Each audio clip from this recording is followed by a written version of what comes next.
वाल्मिक कराडवर देखील मुक्का लावा, हे आरोपी आपल्याला देखील सोडणार नाही। तपासाची माहिती मिळत नाही, उद्या टॉवरवर चढून आंदोलन करणार। संतोष देशमुखांची बंधू धनंजय देशमुखांचा सरकारला इशारा।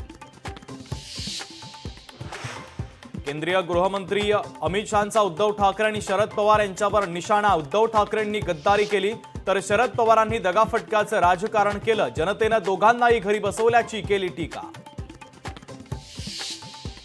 राज्यातील जनतेनं 3 वेळा भाजपला 100 पेक्षा जास्त जागा दिल्या। 60 वर्षात 100 पेक्षा जास्त जागा मिळवणारा भाजप एकमेव पक्ष, मुख्यमंत्री देवेंद्र फडणवीसांचा दावा।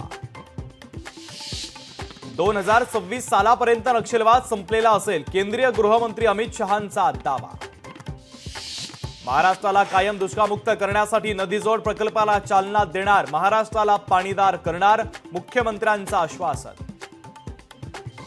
सत्तेसाठी भाजपनं सर्व चोर एकत्र केले, काँग्रेस नेते विजय वडेट्टीवार यांची भारतीय जनता पक्षावर जोरदार टीका।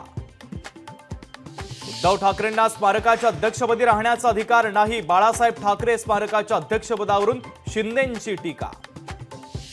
पालिका निवडणूक स्वबळावर लढणार ही कार्यकर्त्यांची भूमिका, राऊतांचं स्पष्टीकरण। तर महाविकास आघाडी फुटली असं म्हटलो नाही, काँग्रेस नेत्यांनी नीट ऐकावं, राऊतांचं वक्तव्य। आमदार बनून बनून थकलो, मलाही मंत्री व्हायची इच्छा, मंत्रीपद न मिळाल्यानं रवी राणा यांनी बोलून दाखवली खंत। टोरेस घोटाळा प्रकरणी शिवाजी पार्क पोलीस संशयाच्या भोवऱ्यात, जूनमध्ये समन्स बजावून देखील टोरेस संचालकांची चौकशी का नाही, मुंबई पोलीस आयुक्तांकडून संशय व्यक्त करत विचारणा, सूत्रांची माहिती।